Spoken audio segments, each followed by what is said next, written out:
एक छोटा सा सत्संग और है, उसमें भी गुरुदेव भगवान यही कह रहे हैं भाई और बहनों कि आकार में वो परमात्मा उसी समय आता है जब वो सतगुरु रूप में आता है। अन्यथा सतलोक में तो वो परमात्मा निर्गुण रूप में है, निर्गुण रूप में। और आकार में कब आता है? जब वो परमात्मा सतगुरु रूप में आता है, धरती पर आता है, हम जीव आत्माओं को ज्ञान समझाने के लिए आता है, अपने सतलोक की जानकारी देने आता है, तब उस परमेश्वर को शरीर धारण करने की आवश्यकता पड़ती है। अन्यथा उस परमेश्वर को आवश्यकता नहीं है, उसका तो शब्द रूप है, शब्द रूप। और क्या कह रहे हैं गुरुदेव भगवान? सत्संग ध्यान से सुनिए भाई और बहनों। साथ में एक और बहुत बड़ा इसमें पॉइंट है, गुरु को ही परमेश्वर मानकर पूजने वाला। देखो ये जितने भी जो पुराने सत्संग है ना, ये सन 1994 से सन 2000 तक गुरुदेव ने जितने भी सत्संग किए हैं, जींद के, करोथा के, रोहतक के, काठमंडी के, ये बहुत महत्व है भाई और बहनों, बहुत इंपॉर्टेंट है, बहुत महत्वपूर्ण। यही है ओरिजिनल सत्संग। सत्संग तो खैर बाद में जो कर दिए वो भी हैं, सत्संग तो जेल से आ रहे हैं वो भी हैं, सत्संग गुरुदेव आगे करेंगे वो भी सत्संग ही होंगे, क्योंकि परमेश्वर तो सत्य ही कहेंगे। लेकिन फिलहाल तो सारी बातें रिपीट हो रही है। 2000 के बाद तो गुरुदेव ने रिपीट की हैं ओरिजिनल सत्संग। आदरणीय गरीबदास जी की 5वीं सूक्ष्म वेद की वाणियों पे जो गुरुदेव ने सत्संग किए गांव गांव जाकर, वो है रियल आत्मा की रियल खुराक। बाकी तो गुरुदेव ने हमारे विश्वास को दृढ़ करने के लिए शास्त्रों को दिखाना पड़ा। कभी गीता दिखा रहे हैं, कभी कुरान, कभी पुराण, कभी बाइबल, कभी क्या। लेकिन अध्यात्म की जड़, अध्यात्म का मूल सन 1994 से सन 2000 तक गुरुदेव ने जो सत्संग किए वो हैं। और गुरुदेव ने सारा निष्कर्ष दे रखा है, लेकिन उस समय हमारी बुद्धि ओपन नहीं थी, इतना काम नहीं कर रही थी। तो गुरुदेव ने सत्संग में क्या कहा है कि वो परमात्मा जब सतगुरु रूप में आता है तब आकार में आता है। क्या कह रहे हैं परमात्मा? ध्यान से सुनिएगा। जो निराकार को छोड़कर सरगुण की जो साधना करते हैं, जो सरगुण क्या है कि आकार रूप में गुरु आए और गुरु को परमात्मा का स्वरूप समझकर, जैसे विष्णु का नुमाइंदा संत है, विष्णु ही समझो। क्या कह रहे हैं गुरुदेव कि जो गुरु रूप में परमात्मा आता है आकार रूप में, उसको परमात्मा मानकर भक्ति करनी चाहिए। काललोक के लिए भी गुरुदेव ने बताया कि अगर विष्णु के लेवल का कोई गुरु आता है, कोई संत आता है, तो उसको विष्णु ही मान के भक्ति करो, तब तुम विष्णु लोक में जा पाओगे। और सतलोक से तो परमात्मा आते ही स्वयं हैं, गुरु रूप धारण करके आकार में। और आगे गुरुदेव फिर कितना क्लियर कर रहे हैं कि अपने गुरु को ही साक्षात परमेश्वर का रूप मानकर और ये भक्ति करनी चाहिए, तब मोक्ष मिलेगा, नहीं तो नहीं मिलेगा। क्या कह रहे हैं सुनिए। गुरु ब्रह्मा गुरु विष्णु, ये शास्त्रों में लिखा हुआ है।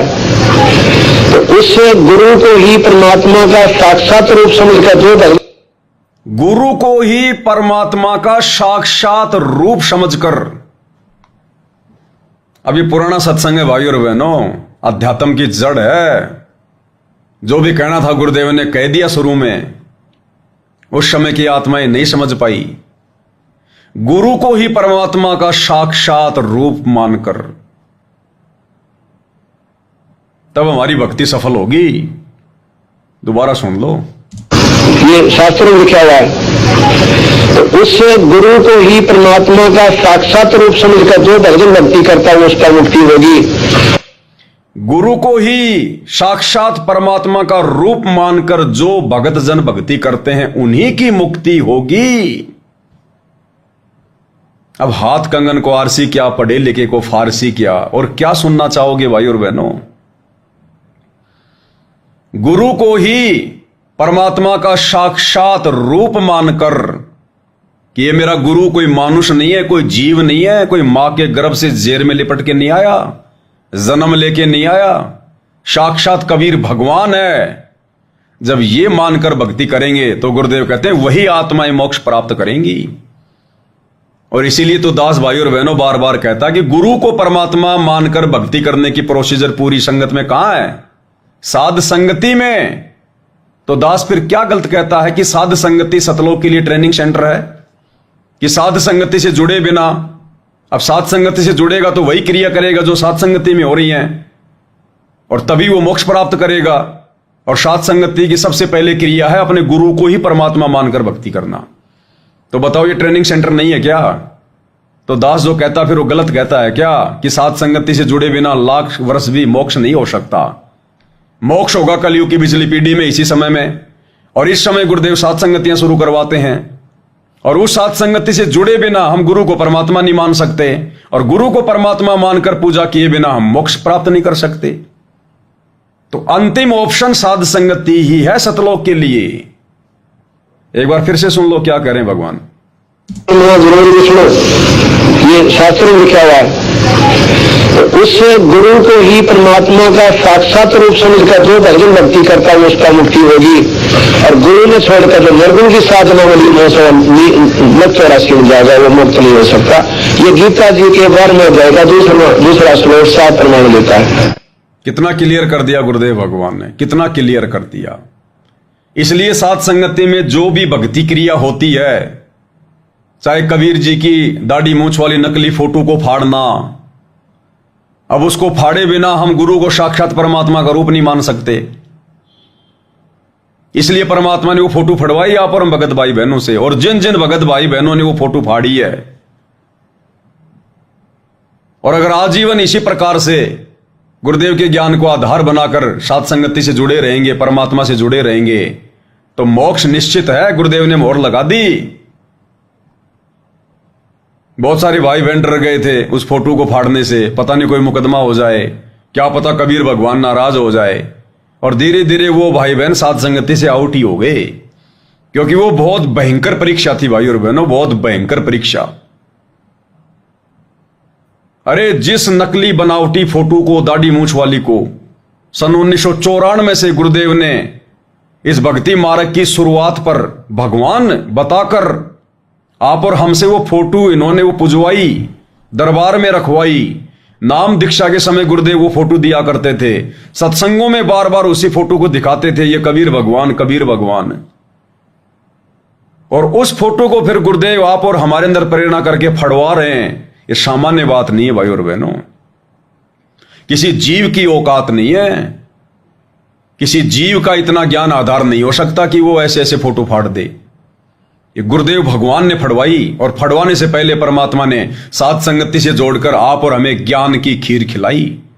उस ज्ञान आधार से और गुरु जी के भरपूर आशीर्वाद से हजारों भगत आत्माओं ने हिम्मत दिखाई और सोशल मीडिया पर फाड़ फाड़ कर फोटो फाड़ कर, अरे कितने कबीरपंथी हैं हिंदुस्तान में, 20 करोड़ कबीरपंथी हैं, 20 करोड़।